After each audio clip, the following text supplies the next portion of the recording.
You're listening to Deadbeat Daddy Podcast.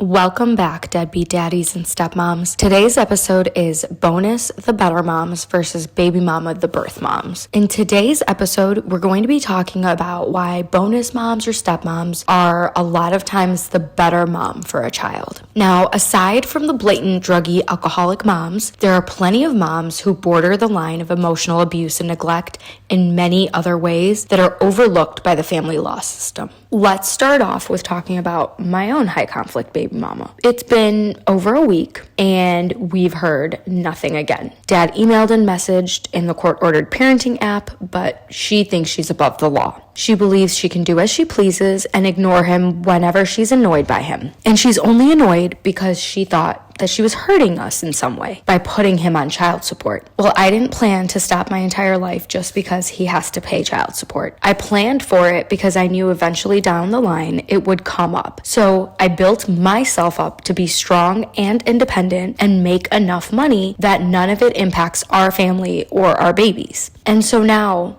I want to go on vacation with my family, which includes my stepson, but all of a sudden, we're hearing nothing again. This always happens when we ask to take him on vacation or plan to do anything with him as a part of our family. It's like he is not allowed to be included in experiences with our family because I did better for myself than her in her life. He is not allowed to be my son or have anything to do with his half-brother because of her hatred for me. How disgusting is that? This is why I wanted to do an episode on bonus moms versus birth moms, because there are so many of us bonus moms that are better equipped to have custody of our stepchildren. Let me be real. I have met so many BMs that are jealous of the bonus mom. They make their own child suffer. Some of the most common ways they do this is by exhibiting control. They will keep the kid away, withhold phone calls, parenting time, and create unnecessary arguments. This happens for many reasons once a BM becomes jealous. It can be simply because you have decided to move on and BM thought that was never going to happen. Obviously, they're delusional. Another one is that you're getting married for the first time or remarried. They will suddenly think they have feelings for the baby daddy again or feel that replacement feeling that creates so much fear in women. They forget and need to be reminded that they left this man. That was their decision. And so why, when the man wants to move on and start living life again, do these bitches bring their toxic selves back around?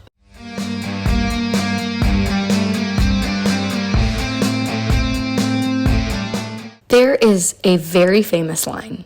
It takes a village. And it truly does. It takes a village to help raise a child, which is why I wanted to heavily dive into this topic with so many of you. Your BMs let jealousy get in the way of how their child is being brought up. This type of jealousy is super unhealthy because the whole definition of why they became a baby mama is because they made choices that ultimately led them here. A lot of times, if you are a BM, it's because you chose to leave your man or cheat on him. Very few relationships end on good terms where both people part ways knowing and realizing that they were not compatible. And 9 times out of 10, those relationships that ended that civil do a wonderful job of co-parenting. It's you trashy piece of shit BMs that suffer from jealousy as a disease. This makes those BMs bad moms because they're focused on ruining their ex-partner and or his new girlfriend or wife. And so many new relationships suffer at the hands of horrible BMs.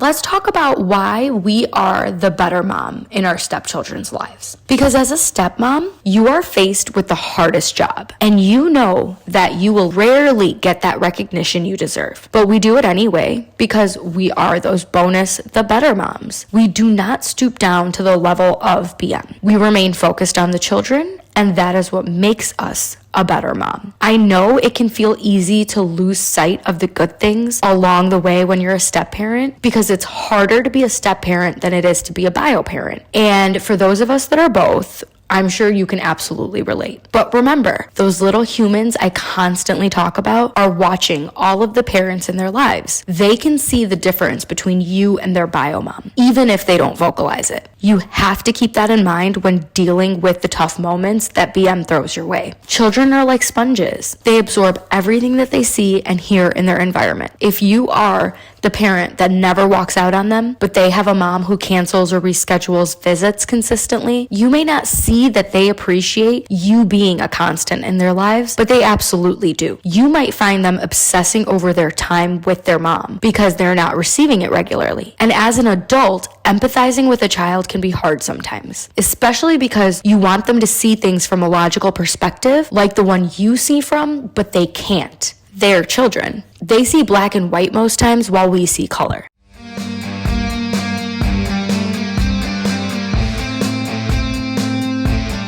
To them, in that moment, it's all about their mom and wanting to see mom. Even though you see a pattern of emotional abuse and abandonment, they don't. This is where us bonus moms have to take a step back. We have to remind ourselves that despite it being infuriating as fuck, and despite hating the shit out of BM for hurting the child or children, your job is to be mom. Your job is to protect them, love them, be there when they cry and break down, and watch them grow up in your arms. A child knows who takes care of them and who is their constant.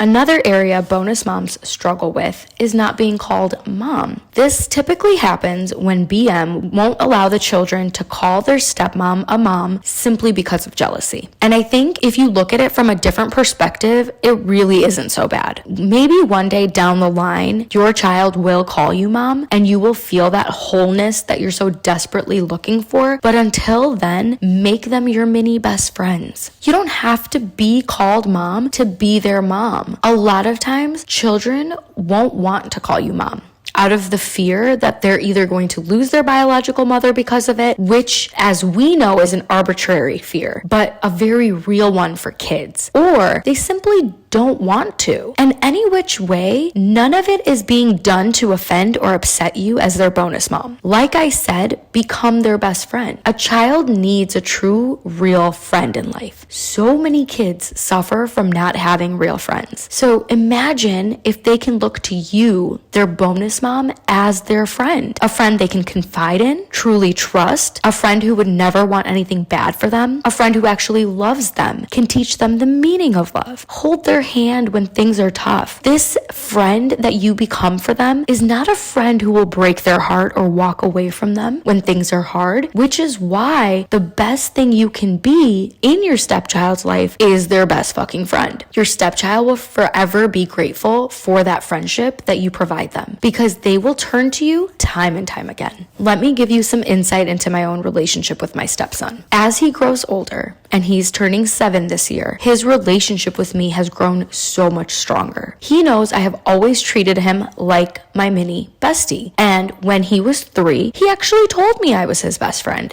And that has continued on in life. He has talks with me, expresses all of the hard and painful experiences he faces, and even though he was withheld, probably pit against me, from time to time, when he has us back in his life, he's always finding a way to talk to me. Now, on the days he goes to his grandma's house, which is my fiance's mom, he calls us from there. He has actually asked to speak with me. He shares his feelings, his hardships, things he can't with his own mom and dad. And a lot of us can remember back to being a child and not being able to speak to our parents about things, and also not having a third party or another person to speak to about it. And there are a lot of things kids don't want to share with immediate parents. So that's where our role as a bonus mom best friend can come into play. We can be such an important factor in our stepchildren's lives. My stepson had some difficult times in school, and he shared that with me, asked me for advice, because out of all of the adults in his life, not only am I his true friend, but he knows that I've pushed school and education since I met him. It's because I love him. He knows I have a master's in higher education. He knows how important education is, and he knows that I can help him with this stuff. He has trouble asking his own mom because she dropped out of high school and expressed she doesn't like learning. And it's sad, but I am grateful that I can be that bonus mom figure in his life that he can talk to about these things. As he grows older, there will come one too many times where he'll be at a fork in the road and not be able to talk to his dad or his mom. And I hope that my relationship continues as strong as it has so that he can always turn to me in those times of need. At least this way, his parents can rest assured he will never be offered poor advice or be in harm's way when it comes to me. That is the focus and role you should take in your stepchildren's lives. I'm not saying go be their best friend and completely forget to be their parent. It's a good, healthy balance that you have to find, but once you do, it's a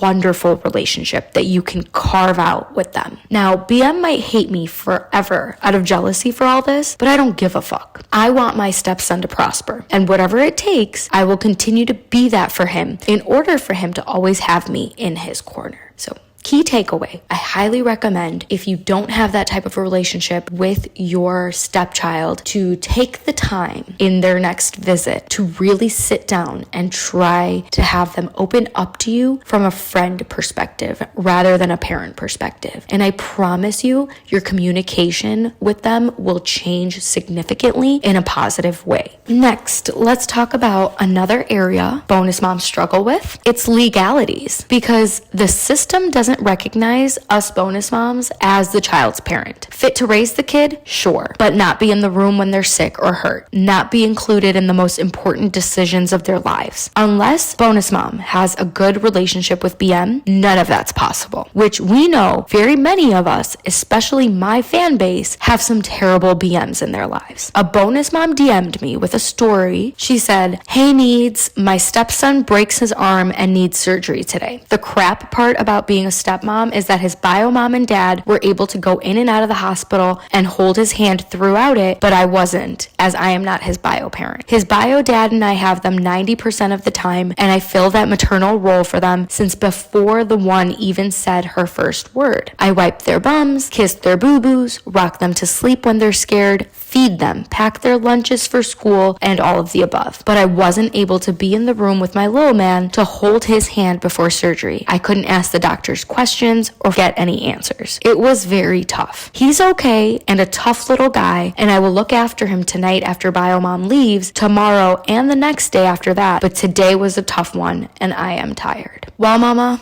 this is a really tough position to be in, but let me offer you some solace. I have been in your shoes once before myself. Although RBM often would not show up to the hospital when stepson was sick, there was this one time I recall very vividly where she showed up. My stepson had gotten extremely ill and was running a high fever and extremely dehydrated when he was dropped off to us. We tried to take care of it best we could, but he got worse, which is why I told my fiance we needed to take him to the hospital. Once we got there, doctors began treating him immediately because of how lethargic he was becoming. His mom showed up that day for a couple of hours, and when she showed up, I was asked to step out of the room. That's when I realized that in the public's eye, I may be his stepmom, but legally I hold no value. I cannot make any important decisions, I can't be in the room when he's sick in the hospital, and I can't interfere with BM's decision making because that is legally her son and her legal right. It was a rude awakening, but once I swallowed that tough-ass pill, mentally I was able to separate my part in his life in my head. I had to be patient and let the child indicate he wanted me, otherwise I would be looked at as overbearing. Eventually the child speaks up on their own. Some children do it earlier than others, but they eventually do. My stepson thankfully did the same day when he asked for me, and I was let back into the room for him to feel comfortable. And he only wanted his dad and I in that moment. BM actually took advantage and opted to leave, stating that you guys got this and it's my birthday anyway. It was sad, especially because her own mom came to the hospital and spent more time with him than BM did. Grandma bought toys, took her time helping him feel better while he was there, and he was overly attached to her. And despite being attached to BM in the hospital, once he was back home with us, things returned to normal. And I knew I was his mom too, and more than BM. But he didn't need to know or feel that. I knew that my impact was far greater than hers because I was not out partying. I had not left him, and his dad and I had been there. We were the ones he fell asleep on. So, Mama, the takeaway is no matter how hard it becomes, you are in no way less than BM. You have to remember that. Even if legally you are not recognized as mom with that formal title and all, your kid doesn't see it that way. Your child sees that you are their mom too. Now listen to me carefully. You, mama, are not looking for validation from anyone because that's not what you're here for. You are here for your child, and continue to make that the forefront of your thoughts. Once you do that, you will never feel less than anyone ever again.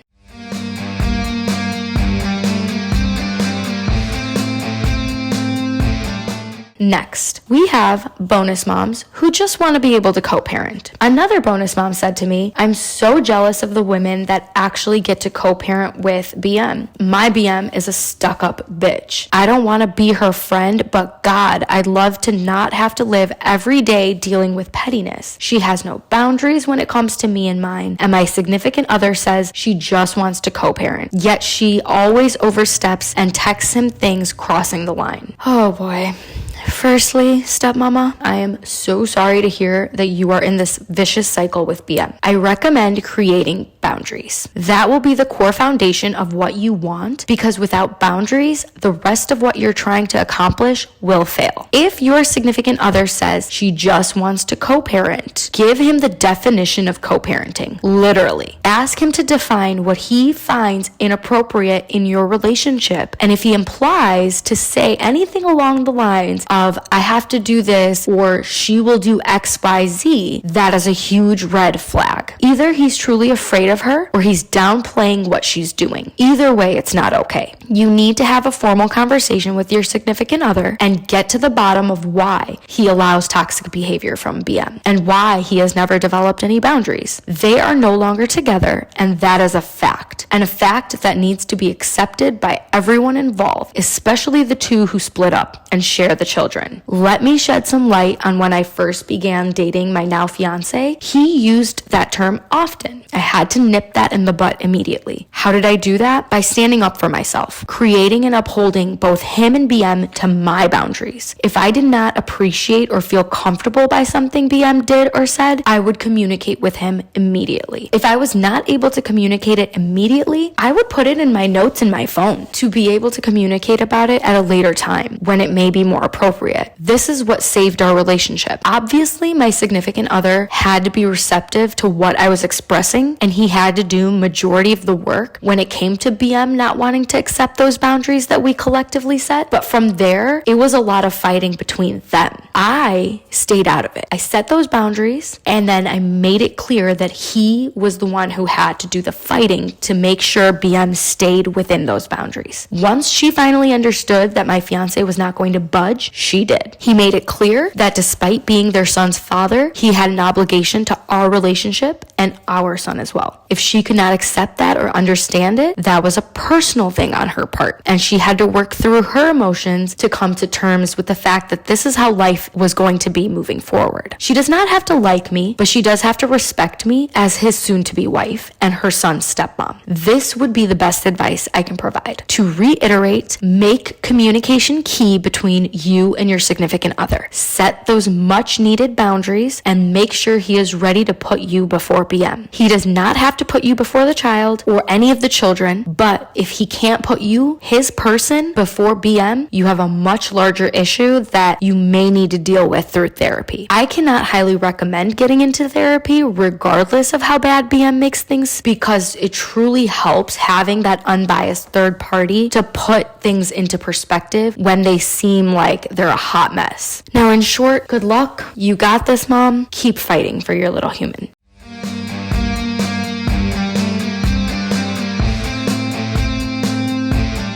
Next, let's dive into those bonus moms who want to be friends with BM. Yes, there are many of these women out there, and they will hide it because of the stigma around being friends with BM. But if you look around, there are actually many bonus moms and BMs that not only get along, but are best friends. In fact, I follow this really great duo on TikTok who is a bonus mom and a BM, and they travel together. It's such a refreshing sight. They co-parent together, and the kids are some of the healthiest, happiest happiest kids because they have 4 active, amazing parents who not only have their best interests at heart, but they're working together to give them the best life. These 2 women are in no way competing with one another or creating any level of jealousy. They play off each other's strengths, and I respect that. I find that aspect of their relationship so important. We need more women to empower women because we already have tons of people tearing us women down. We have to fight each step of the way to be heard or even be treated equal. We do not need to be tearing each other down. So I applaud those women who try to create a friendship or a peaceful setting when engaging with BM. You are the superior woman that we need more of. You are able to set aside your pride and feelings to garner a friendship that could possibly last a lifetime. If BM lets it, let's put it that way.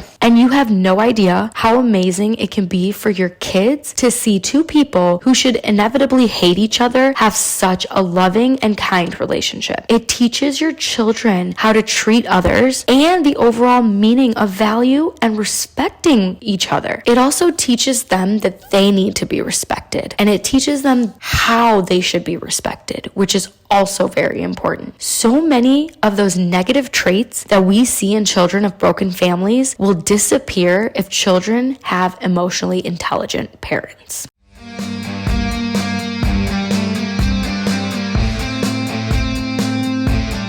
Emotional awareness and the ability to manage emotions is a cornerstone of emotionally intelligent parenting. Fostering healthy emotional development for children will determine how successful and happy they are throughout life. A 19-year study published in the American Journal of Public Health by Jones from 2015 shows that a child's social emotional skills at age 5 may predict lifelong success. This includes the ability to obtain a college degree and attain a full-time job by the age of 25. Emotionally intelligent parents can help their children learn these skills. This is what differentiates them from parents who don't practice these skills. Parenting is one of the hardest roles in the world. Emotionally intelligent parents are compassionate towards themselves, and we all need to have a little bit more compassion towards ourselves. Emotionally intelligent parents understand that they need to keep their cup full, that emphasizing their own well-being will make them more patient, joyful, and energetic. They acknowledge their needs are valid and invest resources in practicing self-care. When they find themselves getting exhausted or overwhelmed, emotionally intelligent parents will take steps to course correct and prioritize themselves. These types of parents focus on connection. Establishing a connected parent-child bond is one of the most important priorities of emotionally intelligent parents. Our modern lives, marked by pressures and distractions, leave us feeling stressed and disengaged every single day. At least I certainly feel that way. And in taking care of all the to-dos, it seems that connecting with our children sort of gets sidelined to our spare time. However, connecting to our children and being fully present with them in the moment and focusing 100% of our attention on them doesn't take a lot of time. And so emotionally intelligent parents work on enriching that bond with their child in big and small ways. Create micro moments of connection by having daily, weekly, monthly rituals, basically, or creating special memories together. And we do that in our home with our son. And I would love to be able to practice that with my stepson the way we used to. And I hope to when he is able to come back around. Us emotionally intelligent parents also practice emotion coaching. And I highly recommend emotion coaching your child involves being cued into your child's own feelings, helping your child identify who they are, how they're feeling, enabling emotional regulation.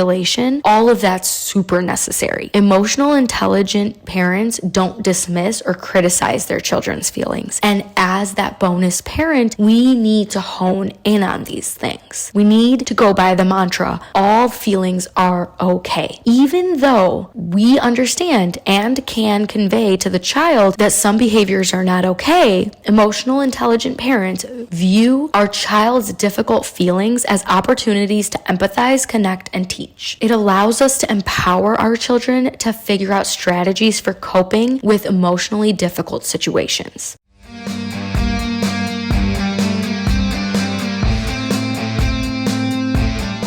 When you discipline as a bonus mom, discipline to teach, not to punish. It will strengthen your relationship with your stepchild because disciplining entails teaching your child what you expect of them. And emotionally intelligent parents will focus on setting limits and boundaries. Those boundaries that you set with BM, you need to set a certain level of boundaries in your home with your stepchildren and the consequences of breaking those boundaries respectfully so that they can learn the consistency of that as well. You don't want to discipline to punish. You want to understand that consistency and support will go a long way in helping your child stick to the rules and limits. They understand that yelling, ignoring, and punishing may lead to those desired outcomes in the short run, but in the long run, they don't enable children to learn skills to manage their behavior. Now, let's talk a little bit about intrinsic motivation. It's the ability to persist and continue with a task despite obstacles being in the way and without having to seek others' approval. That last part is the most important, without seeking others' approval. Emotionally intelligent parents help children set goals. Whether the goals pertain to academics, chores at home, hobbies, or even leisure activities, it helps the child visualize the steps needed to achieve those goals. And they reinforce their child's efforts on a task instead of the outcome. And this is to teach and model a love of challenge and persistence in the face of difficulty. They're still instilling values in their children, and you need to keep doing that because values are the beliefs each person considers important for themselves and for humanity as a whole. And since they so deeply impact our behaviors, attitudes, decisions, values, they're crucial in parenting. And so as an emotionally intelligent parent, you can work on identifying your own core values and communicating those to your children. However, I realize that simply telling your child to be more honest or hardworking or grateful or compassionate doesn't work any better than telling an adult to be. They model the values they uphold and label and reinforce that expression of value, which is why it's important to discuss why to make certain decisions based on values. Encourage your child's initiatives through them expressing themselves. So now think of a scenario. Your kid is eating breakfast. He eats fruit for breakfast consistently, and today he's putting up a little bit of a fight or a struggle. Now, instead of saying, you know you love fruit, as an emotionally intelligent parent, try to say something along the lines of, it sounds like you're disappointed about fruit for breakfast. You're in the mood for something different. This acknowledges the child's difficult feelings. Do not start whipping up something different instead. Acknowledge how they feel. All parenting battles are not won with pure reason and logic. A lot of times it requires awareness and empathy. As we see, most bonus moms are emotionally intelligent, and that is the same attitude you need to take with BM because stressful co-parenting requires emotional intelligence. This specific skill may be the best means for putting forth a common goal, raising good kids to the best of your ability. Co-parenting means something different for each family. Competing with your ex-partner, speaking badly about them to your child, and refusing to cooperate are all signs of emotional immaturity. In simple terms, helping your partner will only benefit your child. Focus your attention on the positive influence you will demonstrate through your ability and willingness to collaborate. And lastly, stepmamas, I'd like to bring this episode to a close with one last important factor to keep in mind. When you finally have the realization that you are the better mom in this game that BM likes to play, everything cannot be in your control. That is why you must remove your ego to remain the bonus better mom. Try to present parallel parenting as an option to both your significant other and BM, especially if they simply cannot co-parent without conflict. This form of co-parenting involves minimal contact with comprehensive plans for parenting to maintain limited interaction. While this may seem extreme, some families find themselves better off limiting their communication to email or even a parenting app. In our case, everything has to strictly be done through a parenting app. They communicate much better that way. This is a parallel parenting approach. It's commonly practiced after toxic or abusive relationships finally come to an end. And this form of co-parenting seems to mitigate the risks of emotional turbulence. However, you have to be the one to make sure to avoid any lingering rumination about that relationship. Don't hesitate to try to recruit emotional allies to support you you and listen to your vulnerabilities, if flexibility and communication can function without ego, you will be successful in your co-parenting endeavors. So build self-awareness. That is the first step towards planning. Ultimately, the best security that you can create for your child is through demonstrated mutual respect for one another. Whether that child is seeing that mutual respect for one another in the form of bonus mom and BM, dad and mom, or dad and stepmom, they still see it in their home. And so it's extremely, extremely important that we are keeping those children at the forefront of our thoughts at every step of the way. For those of you doing pickup tonight, please enjoy your weekend with your little humans. And for those of you that have drop off, take a moment after you are alone to reflect on the points I made and see if you can bring some type of an effective change to your relationship with BM. With that, another episode comes to an end. Thank you always, my deadbeat daddies and stepmamas. I wish you all the best of luck and have a wonderful night.